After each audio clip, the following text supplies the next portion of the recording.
Troisième partie de notre émission, l'actualité parlementaire et politique. Saveria, Territoire Sénat. Bonjour Cyril, bonjour à tous et bienvenue dans cette édition journée décisive pour le remaniement. Le successeur de Gérard Collomb devrait être connu dans la journée. Plusieurs mouvements d'ampleur sont attendus au sein du gouvernement.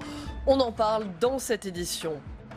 La réforme de la justice en examen au Sénat, un texte ambitieux pour l'exécutif, faux, rétorquent les sénateurs pour qui la copie est à revoir. Ils ont profondément modifié le projet de loi. Et puis le quinquennat, beaucoup jugent qu'il est responsable des difficultés que connaissent les gouvernements. Faut-il le supprimer? On en parle avec mon invité Jean-Philippe Derosier. Journée décisive pour le remaniement, on attend plusieurs changements d'ampleur, on parle même de l'an 2 du quinquennat. Sur la méthode, Emmanuel Macron veut une réconciliation avec les territoires, les explications de Stéphane Amalian. Emmanuel Macron souhaite regagner la confiance des Français et des collectivités très éprouvées par cette première année de quinquennat. Entre la fin des contrats aidés, les maîtrises de dépenses, la fin de la taxe d'habitation, les griefs ne manquent pas et ont poussé des dizaines de maires à la démission avant la fin de leur mandat. Et on peut vraiment parler, à ce stade en tout cas, d'un vrai divorce entre d'un côté les collectivités territoriales et de l'autre l'exécutif. Typiquement la suppression de la taxe d'habitation, on devra avoir une réforme, une refonte de la fiscalité locale, mais pour l'instant on ne voit pas exactement à quoi ça peut aboutir. Donc là il y a un certain nombre de questions qui continuent à se poser. Une politique floue, centralisée, Richard Ferrand évoque des malentendus et une volonté de se réconcilier avec les élus locaux. Mais pour autant, pas question de changer de cap. Le chef de l'État veut surtout revoir la méthode et s'éloigner de son image de président jupitérien. La méthode Macron, en fait, elle se cherche. C'est un jeune président qui n'a aucune expérience de pouvoir à ce niveau-là. Il a très peu de soutien qualifié dans son gouvernement, il n'a pas de poids lourd quasiment, en tout cas il n'en a plus. Lui en veulent les collectivités locales, elles ne comprennent pas pourquoi finalement on donne l'impression de recentraliser l'État comme le fait Macron avec beaucoup de violence. Donc il va falloir retisser le dialogue, sans doute avec des ministres eux-mêmes venus des collectivités locales. Premier pas pour renouer le dialogue, une probable réunification des collectivités sous l'autorité d'un seul ministère. La réforme constitutionnelle, qui sera étudiée dès le mois de janvier, prévoit, elle, de reconnaître la diversité des territoires et de leur offrir plus d'autonomie. Et aujourd'hui, Saveria, la réforme de la justice en examen au Sénat. Un texte ambitieux pour l'exécutif, faux, rétorquent les sénateurs pour qui la copie est à revoir. Ils ont profondément modifié le projet de loi. Béatrice Faisan. Ils sont au moins d'accord sur un point. Il y a une urgence absolue à redresser le fonctionnement du service public de la justice. Il faut réformer la justice française. Mais sur les moyens, tout est à revoir. Et dès demain, les sénateurs examinent un texte très controversé. Parmi les éléments de divergence, la fusion des tribunaux d'instance et de grande instance. Pour le gouvernement, cette mesure servirait à simplifier la justice pour permettre son meilleur fonctionnement. Mais côté Sénat, l'inquiétude grandit. Une telle mesure pourrait entraîner la disparition du juge d'instance, celui qui tranche les litiges inférieurs à 10 000 € de type surendettement ou loyer impayé.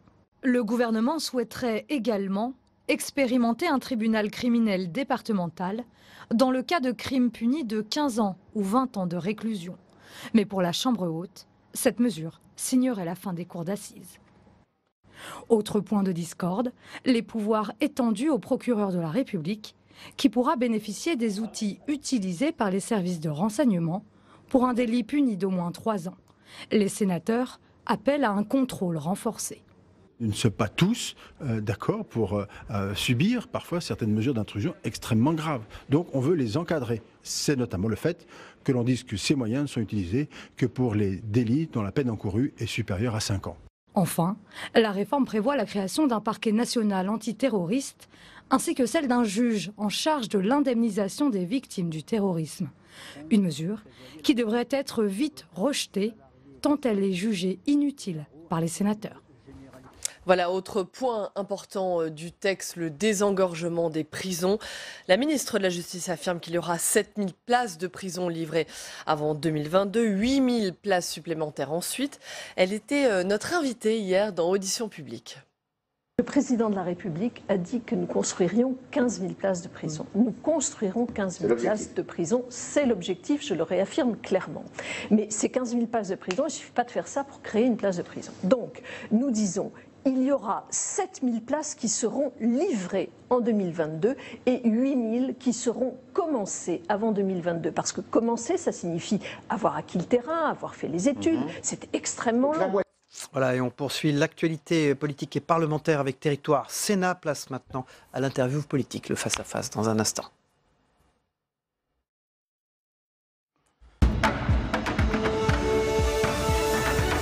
Interview politique Savaria. Aujourd'hui, votre invité, c'est Philippe Pémézec, le sénateur Les Républicains des Hauts-de-Seine. Bonjour, monsieur le sénateur. Bonjour.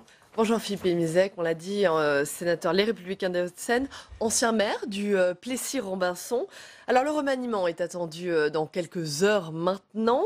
Est-ce que vous craignez qu'après Édouard Philippe, après Gérald Darmanin, après Bruno Le Maire, d'autres élus de votre camp, des Républicains, rejoignent la majorité, le gouvernement? D'abord bonjour et merci de me recevoir. Moi, ce que j'entends... parce que je suis un élu de terrain avant tout, donc et quand je fais les cafés, comme je le fais assez régulièrement... Et les marchés. Et les marchés. Qu'est-ce que j'entends? J'entends, c'est le bazar quand même. En 18 mois, 7 ministres qui sont partis pour des raisons diverses. On a l'impression que c'est un peu l'auberge espagnole. Le gouvernement, on entre quand on veut, on annonce ça dans la presse ou à la télévision, ou au hasard d'une discussion. Donc c'est cette image-là qui est donnée actuellement et c'est assez inquiétant. Et néanmoins, Philippe Pémézec, c'est un bazar, comme vous dites, qui attire à droite, qui attire dans votre camp, puisque plusieurs figures de la droite, des Républicains, ont été recrutées par Emmanuel Macron. Donc est-ce que vous craignez d'autres défections dans votre camp? Moi, je ne crains rien, il y en aura peut-être, mais ce sont des cas individuels. Ce qui est important, c'est la politique qui est menée dans l'intérêt du pays. Et je crois que la politique qui est menée n'est pas bonne. Et tous ces départs en sont une traduction. Donc, non, ce n'est pas quelque chose qui m'inquiète. Moi, je suis solidement assis sur mes convictions, donc je ne me sens pas... Non, ça ne m'inquiète pas. Ce qui m'inquiète, c'est la politique qui est menée. Sur le remaniement, est-ce qu'il faut changer le cap politique et pas seulement les hommes? Bien sûr qu'il faut changer le cap politique, mais les hommes quand même, ce qui se passe au niveau des hommes est extrêmement révélateur. Moi, j'aimerais savoir pourquoi M. Collomb, pour lequel j'ai beaucoup de respect, parce que c'est un élu local, a quitté une fonction régalienne pour retourner vers sa mairie aussi précipitamment. Il aurait pu attendre quelques heures, quelques jours, quelques semaines même, et il est parti tout d'un coup. Il s'est passé quelque chose. Moi, j'aimerais savoir, est-ce qu'on l'a humilié? Est-ce qu'on l'a vexé au point qu'il ne puisse pas... Est-ce que c'est l'affaire Benalla qui a laissé des traces? En tout cas, il est clair que le rapport avec l'autorité supérieure a l'air d'être très compliqué pour en arriver au point de préférer aller se réfugier dans un mandat local qui est forcément extrêmement passionnant et auquel il est très attaché. Moi, j'ai beaucoup d'admiration pour lui. Puis alors, en plus, le pauvre, il rentre à Lyon et il se prend 5-0 au niveau, un vrai résultat de match de baby-foot. Donc, il n'a pas de chance. Donc, j'ai pour lui plein un peu de tristesse en même temps, parce que c'est un homme, je le respecte en tant que tel.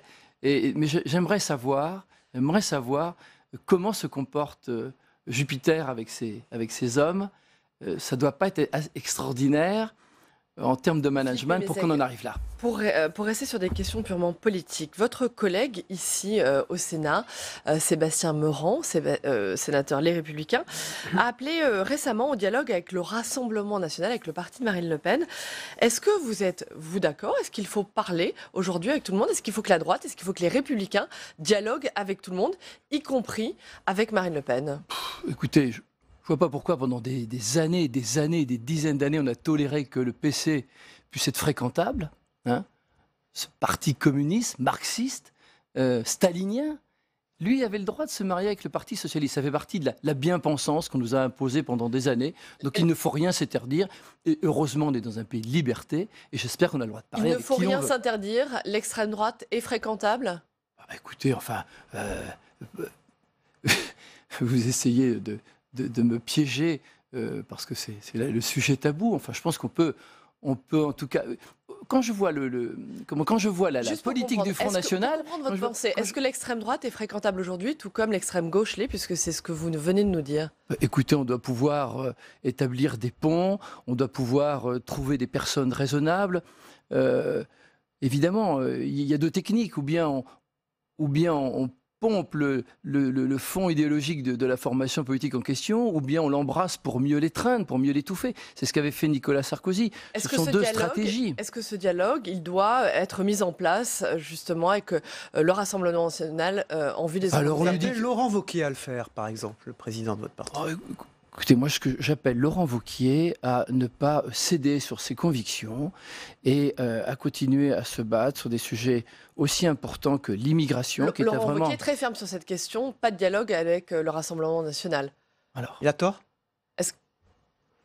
Non, je ne dis pas qu'il a tort, mais je dis qu'il faut qu'il ait un programme qui empêche les gens d'aller vers cette formation. Si on ne veut pas lui parler, alors à ce moment-là, il faut comprendre ce qu'expriment ces gens et répondre à la préoccupation de ces gens. C'est quand même plus de 20% de l'électorat. Philippe Mézec, une photo, on a vu hier Marine Le Pen, Matteo Salvini ensemble.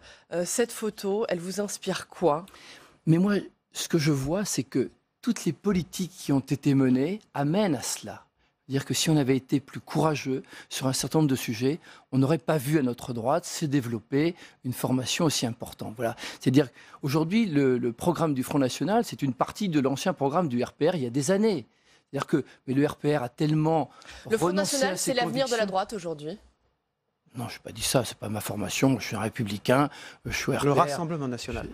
Le Rassemblement national, le Front National, oui. Non, c'est pas mon parti politique à moi. Moi, je suis un républicain et donc je soutiens ma formation. Et j'espère qu'elle va reconquérir du terrain. Mais pour ça, il faut que les promesses soient tenues. Parce que les gens en ont marre des promesses. Mais elle va le reconquérir dans le dialogue avec l'extrême droite? Mais c'est un sujet qui vous tient à cœur. Votre position est intéressante. Moi, Sébastien Meurant, encore une fois, votre collègue ici au Sénat, a appelé clairement au dialogue. Donc oui, on lui a rappelé qu'il y avait une ligne à ne pas franchir. Bon, écoutez, on va respecter les consignes des partis. Vous franchissez cette ligne? Moi, je suis un homme de droite, mais je ne suis pas un homme d'extrême droite. Je ne m'enferme pas dans les... Je refuse des idéologies qui enferment, qui sont dangereuses. Donc je ne suis pas un extrémiste. Un mot pour terminer sur la situation dans les quartiers. En partant, vous en parliez tout à l'heure, Gérard Collomb, a parlé des quartiers perdus de la République. Vous êtes vous-même un élu local, un élu de ces quartiers. Il a eu des mots très forts pour décrire une situation critique. Est-ce que vous êtes d'accord avec ce diagnostic? Mais complètement. Moi, j'ai récupéré une ville en 89 qui était détenue depuis 43 ans par les communistes. J'avais 73% de logements sociaux. Donc c'était une ville qui portait en elle tous les germes de ces banlieues qui aujourd'hui sont en train d'exploser. Et j'ai fait tout ce qu'il fallait pour justement qu'on n'en arrive pas à ce que je pressentais et qui est en train d'arriver et qui vient d'être dénoncé par le ministre de l'Intérieur. C'est extrêmement grave ce qu'il a dit. Il le dit au moment où il s'en va. Mais est-ce que le gouvernement fait ce qu'il faut pour empêcher que cela perdure? Non, parce qu'on est en train de tuer les collectivités locales, on est en train d'assassiner la démocratie de proximité, et on est en train d'enlever aux maires les pouvoirs qui, justement, leur permettent de continuer à transformer les banlieues pour que ce soit des lieux de vie, des lieux de vie agréables et où les gens se sentent bien. Philippe Mézec, comment réduire cette fracture territoriale? Écoutez, venez au Plessis, venez dans ma ville. J'ai été élu dernièrement dans une ville où il y a encore 40% de logements sociaux à 77% de voix au premier tour. Ça veut dire que ce que j'ai fait en matière d'urbanisme, de transformation de ma ville, a marché. C'est quoi les recettes? Les recettes, c'est de la vraie mixité. Parce que souvent on en parle, mais beaucoup d'élus ont renoncé à la faire.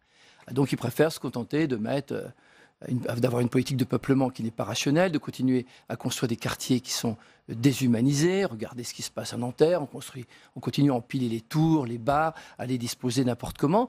Il faut revenir à une architecture rassurante, il faut revenir à un urbanisme cohérent, un urbanisme de rue, et surtout, il faut faire de la mixité. C'est-à-dire que dans chaque programme, il faut un petit peu de logements sociaux, un petit peu de logements intermédiaires, et puis aussi, il faut une politique de peuplement qui soit gérée correctement. Et quand on réunit tous ces éléments, eh bien on réussira à faire une ville où on vit pas trop mal. Et d'ailleurs, le mot qui revient en permanence dans la bouche de mes habitants, c'est « on se sent bien au Plessis, on est heureux au Plessis, monsieur le maire ». Voilà. Et donc ça, on a gagné notre pari. Vous n'êtes plus maire du Plessis-Robinson. Toujours un peu. Je ne vais pas abandonner mon bébé tout de même. Ça fait 29 ans que je m'en occupe. Pour moi, c'est ce qui est le plus important. Je suis comme M. Collomb. Je suis avant tout un élu local. Merci Philippe Émezec d'avoir répondu à nos questions ce matin. Merci beaucoup. Faut-il supprimer le quinquennat? Beaucoup jugent qu'il est responsable des difficultés, des crises que connaissent les gouvernements. Le septennat redonnerait-il du pouvoir au Parlement? Élément de réponse avec Héloïse Grégoire. 60 ans plus tard, dans ses grands principes, la Ve République est toujours là. Seulement, depuis 2000, l'instauration du quinquennat a modifié les équilibres entre l'exécutif et le législatif. Mais pas que, il a aussi raccourci le temps présidentiel. Souvenez-vous, ça a été quand même un référendum. On a posé la question aux Français s'ils souhaitaient ce quinquennat. Peut-être qu'ils ont voulu par là montrer qu'il faut justement une nouveauté tous les 5 ans et régénérer un peu la classe politique tous les 5 ans. Moi, je pense que ça ne donne pas du temps à l'action politique et que l'action politique en a nécessairement besoin. Vous prenez des grands sujets comme l'éducation, comme l'écologie. Il est évident qu'en 16 mois, on ne peut pas avoir tout résolu. De plus en plus de voix s'élèvent et demandent le retour au septennat non renouvelable qui éviterait une hyper-présidentialisation. Pour Jean-Pierre Sueur, il est donc impératif de rééquilibrer les pouvoirs entre le législatif et l'exécutif. Il y a un défaut dans la Ve République, c'est qu'il y a un déséquilibre entre l'exécutif et le législatif. Et justement, ce qui m'inquiète, c'est que le projet de réforme de la Constitution qui a été déposé par le gouvernement, il accroît encore ce déséquilibre, c'est-à-dire qu'il réduit les pouvoirs du Parlement. Et là, je dis non. Tous les pouvoirs sont nécessaires pour éviter cette hyper-présidentialisation, d'autant plus que depuis l'instauration du quinquennat, aucun président n'a réussi à se faire réélire. Voilà, on passe à l'œil 2 dans un instant, à tout de suite.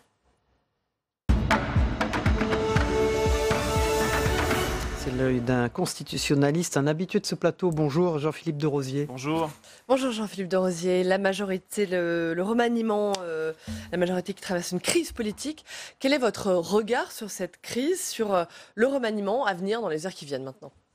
On a l'impression d'avoir une course, on est tous sur le point de départ, la ligne de départ, 3, 2, 1, partez. 3, 2, 1, ce sont les 3 ministres nommés le 17 mai 2017, les premiers dans le rang protocolaire, ministres d'État, tous partis aujourd'hui. D'abord François Bayrou, qui n'a pas été reconduit en juin, ensuite Nicolas Hulot, démission fracassante annoncée en direct sur France Inter, puis Gérard Collomb, qui se paye le luxe d'imposer sa démission au président de la République. Si on continue à remonter, le prochain c'est Édouard Philippe, et d'ailleurs il se pourrait bien justement qu'il démissionne, que ce soit non pas un remaniement mais un changement ou un remanie-changement, c'est-à-dire une démission du Premier ministre pour le renommer immédiatement et introduire une forme de bouffée d'air frais. Mais cette démission justement d'Édouard Philippe du Premier ministre, elle va servir à quoi? Est-ce qu'elle va servir à donner un second souffle? Alors, effectivement, il arrive que le Premier ministre démissionne et soit immédiatement renommé, soit pour contraindre à la démission un ministre qui ne veut pas partir, soit pour en exfiltrer un de façon un petit peu discrète, ou alors effectivement pour redonner un nouvel élan, voilà. Et permettre, lorsqu'il est renommé, de faire une déclaration de politique générale. Il faut savoir que l'article 49, alinéa 1er de la Constitution, qui précise cette question de confiance sur la déclaration de politique générale, ne l'impose pas. Il n'est absolument pas obligatoire sous la Ve République que le gouvernement, le Premier ministre, soit investi par l'Assemblée nationale lorsqu'il est nommé. La seule confiance du président de la République suffit. Il peut le faire. Et il peut le faire quand il le souhaite. Il pourrait même le faire après un simple remaniement. S'il n'y a pas de changement de gouvernement, le Premier ministre, avec les nouveaux ministres, peut décider de faire une déclaration de politique générale et donc de demander la confiance. Mais il est vrai que ce changement-là marque une forme de rupture et de renouveau, une volonté d'introduire un changement dans la politique. Mais en réalité, cela a été dit par des membres éminents de la majorité, il n'y aura pas de changement de cap, donc en réalité, on prend les mêmes et on recommence. Jean-Philippe de Rosier, certains jugent que les difficultés actuelles de la majorité sont dues au quinquennat, au calendrier politique, et ils proposent de supprimer le quinquennat. Souvent, quand il y a des problèmes, on impute les causes là où elles ne sont pas. Parce qu'on refuse d'aller là où elles sont. Et actuellement, là, dans la vie politique, c'est la Ve République et ses excès. On en parlait encore lors du 60e anniversaire. Et on regarde ce que l'on a, mais on ne regarde pas ce que l'on avait. Si on supprime le quinquennat, c'est pour faire quoi ? Souvent, ceux qui proposent cela veulent revenir en arrière et revenir au septennat. Mais le septennat avait ses propres méfaits qui étaient sans doute bien pires que l'instauration du quinquennat. Parce qu'avec le septennat, on ne savait jamais pour combien de temps le pouvoir était effectivement attribué. Il ne l'était jamais pour 7 ans.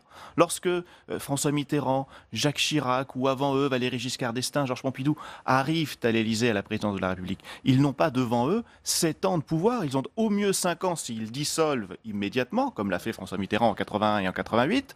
Mais sinon, c'est une durée moindre et cela va dépendre des aléas de la vie politique. Avec le quinquennat et la synchronisation des calendriers, oui, le président de la République peut exercer une plénitude de pouvoir pendant 5 ans, mais tel est le sens de la Ve République. Et si c'est cela qui pose problème, alors il faudrait changer la Ve République. Mais l'on constate à chaque scrutin présidentiel que lorsque l'on propose de la changer, les Français ne s'y rallient pas et élisent un président pour accomplir une mission politique. Nicolas Sarkozy, François Hollande, Emmanuel Macron, des présidents essorés très vite, au bout d'un an et demi. Est-ce que c'est une fatalité ? Ce n'est pas une fatalité. C'est une façon nouvelle façon d'exercer le pouvoir. François Hollande, Nicolas Sarkozy et Emmanuel Macron exercent une présidence qui n'est pas beaucoup plus puissante que celle qu'a pu exercer François Mitterrand, Jacques Chirac ou Charles de Gaulle en leur temps. Il n'y a pas d'hyper-présidence. Il n'y a pas d'hyper-présidence parce qu'au contraire, ils sont bien moins puissants qu'à leur époque. À leur époque, il n'y avait pas de décentralisation, il n'y avait pas de Conseil constitutionnel, il n'y avait pas d'Union européenne, il n'y a pas les entreprises du CAC 40, etc.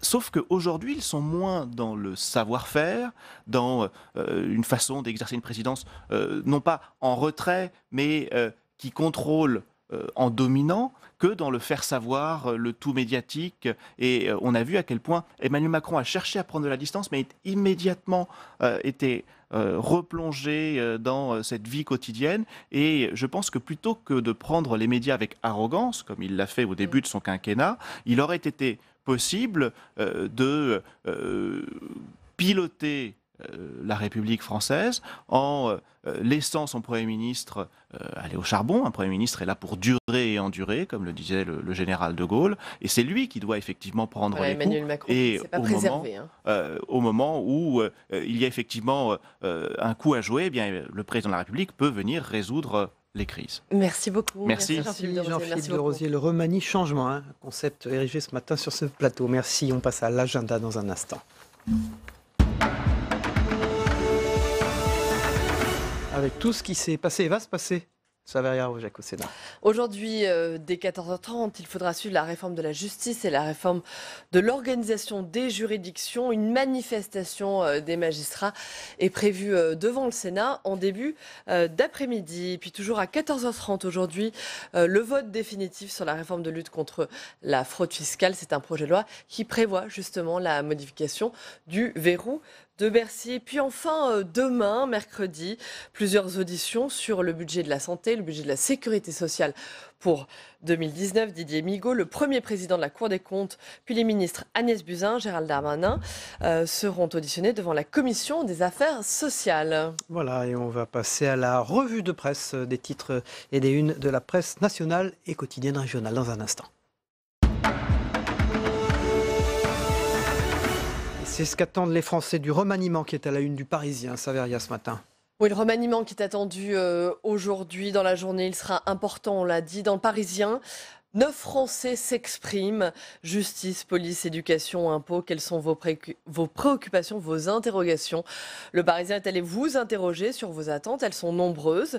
Elles sont concrètes. C'est à lire en page intérieure du Parisien aujourd'hui. Et à la une de Libération Champagne, ils en ont ras-le-bol. Retraités, salariés, fonctionnaires, étudiants, tous manifestent aujourd'hui. Le mot d'ordre à l'appel de FO, de la CGT et de Solidaires, s'opposer à la politique sociale du gouvernement et surtout se faire entendre. Et c'est la collision mystérieuse qui est évidemment à la une de la Provence ce matin. François de Rugy, le ministre de l'Environnement, dénonce le comportement anormal du navire tunisien qui s'est encastré dimanche dans un porte-container chypriote à 28 km du Cap Corse. 600 tonnes d'hydrocarbures ont été déversées. Un accident hors norme. Est-ce qu'il aurait pu être évité, se demande la Provence. Aujourd'hui, alors la Corse ne serait plus menacée par la marée noire, annoncent les autorités. Décryptage d'un fait divers hors norme, c'est-à-dire dans la Provence. Et un match entre les métropoles. Qui va gagner à la une de la Dépêche du Midi en Qui va gagner entre Toulouse, Bordeaux, Montpellier, se demande votre journal, qui lance une grande série sur la question donc des métropoles. Et le premier volet de cette série est consacré aux impôts locaux. Et puis à lire également, à la une de la Dépêche du Midi, Airbus qui change de pilote. Guillaume Faury succède à Tom Enders à la tête du mastodonte aéronautique. Et puis ce n'est pas drôle, un petit air de Chicago à Nantes avec la une de Presse Océan. Le fléau des armes à feu, c'est à Nantes que ça se passe depuis plusieurs mois. Les coups de feu se multiplient à Nantes et dans sa banlieue, des armes de plus en plus nombreuses que les autorités ont du mal à tracer et à empêcher donc. Voilà, comment mieux se nourrir à la une du Midi Libre, en journal d'Occitanie aussi. C'est en fait une initiative de la région qui propose aux habitants de Montpellier et des alentours un grand questionnaire sur les façons de mieux manger, de mieux se nourrir, favoriser les productions locales, faire baisser les prix du bio, aider les producteurs locaux. Midi Libre se penche sur votre assiette et comment mieux la remplir. Notre assiette toujours à la une de Ouest France avec la radicalisation du mouvement vegan, les militants anti-viande qui se radicalisent. Ils choisissent parfois l'action violente en vandalisant des boucheries, en attaquant des abattoirs. Des stratégies qui inquiètent les professionnels de la filière. Pour eux, les consommateurs ont droit à une liberté totale de consommer. Voilà, et la fierté d'être français, c'est le Petit Bleu d'Agen aujourd'hui. Et des naturalisations à la une de votre quotidien. Ils sont 61 fiers d'être français, 61 à avoir été naturalisés hier lors d'une cérémonie à la préfecture d'Agen. Une cérémonie émouvante pour ceux pour qui la France est désormais leur patrie. Merci Saveria, on vous retrouve évidemment demain pour cette troisième partie d'émission Territoire Sénat, l'actualité politique et parlementaire. Merci de votre fidélité, à demain pour l'émission. Et tout de suite c'est la météo des territoires suivie du Zap Matin de Christophe Combarieux avec l'essentiel de ce qui s'est passé aussi dans les autres matinales ce matin. Au revoir et à demain. Au revoir, à demain.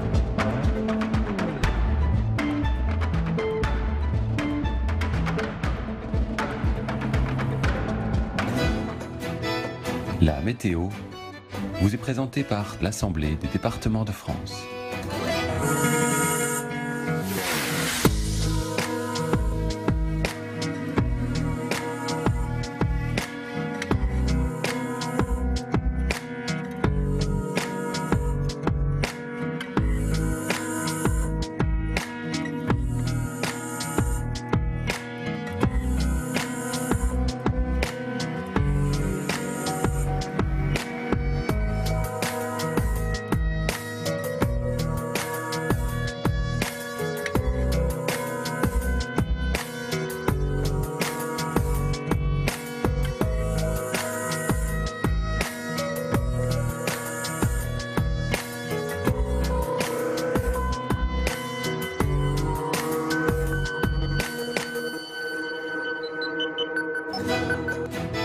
C'était la météo avec l'Assemblée des départements de France.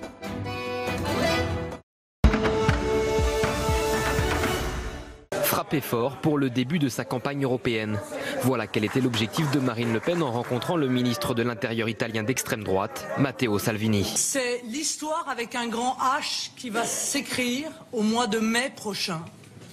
C'est-à-dire celle pour laquelle nous nous battons depuis de nombreuses années, notamment avec Matteo Salvini. Elle a raison de dire qu'il y a un rendez-vous historique. Simplement, elle a décidé, c'est son choix, de ne pas être candidate aux européennes. Elle n'a pas de candidat tête de liste. Les ennemis de l'Europe sont ceux qui sont retranchés dans le bunker qu'est Bruxelles. Les ennemis de l'Europe et des peuples européens sont Juncker et Moscovici, qui ont apporté précarité et peur en Europe et qui refusent de lâcher leur place. Comment Matteo Salvini va vous aider à battre Emmanuel Macron en Europe alors que vous avez échoué en France ? D'abord, les modes de scrutin n'étaient pas les mêmes, ça ne vous a pas échappé, mais en constituant précisément une grande majorité au sein du Parlement européen. J'ai demandé donc à Marine Le Pen très clairement de me soutenir puisqu'elle n'est pas candidate. Mais comme j'ai demandé à certains républicains qui partagent... C'est pas une question de personne. Si vous étiez d'accord, si vous étiez d'accord pour la présidentielle et du coup vous n'êtes plus d'accord sur les européennes. Mais pourquoi elle ne me soutient pas? Nous voyons qu'il y a de nouveau une montée des populismes, pas qu'en Europe d'ailleurs, nous le voyons aussi au Brésil d'ailleurs, où le résultat est assez inquiétant au premier tour. Vous voyez en Hongrie avec Orban ce qui est en train de se passer, nous le voyons en Italie. Donc je dis attention. Ils sont au moins 12 à avoir été cités, j'ai bien dit cités, des visages connus, d'autres beaucoup moins. Une seule femme d'ailleurs dans cette mosaïque, on peut le noter, Mireille Balestrasi, la patronne de la PJ, un favori, cité alors lui par Le Parisien, Le Figaro, le JDD, c'est Jean Castex, énarque, haut fonctionnaire, proche de Nicolas Sarkozy. C'est des techniciens qui n'incarnent pas du tout la fonction et donc on voit qu'il est affaibli et isolé en politique française, comme il est d'ailleurs, c'est très intéressant, affaibli et isolé sur la scène politique européenne. Est-ce que cette réunion n'est pas l'occasion de faire présenter peut-être le nouveau ministre de l'Intérieur? Écoutez, le ministre de l'Intérieur, au moment où nous vous parlons, c'est moi. Pour combien de temps? Vous verrez. Certains, très proches du président, disent ce sera l'an 2, il y aura un nouveau souffle et on passera à une république contractuelle. Écoutez, j'ai vu des déclarations du président de la République qui dit « je ne changerai pas de politique ». Donc après, peut-être qu'il a eu des visions ce week-end, j'en sais rien. En tout cas, il faut vraiment changer de politique parce qu'il y a toujours plus de chômeurs, toujours plus de salariés précaires dans la pauvreté, donc ça va pas quoi.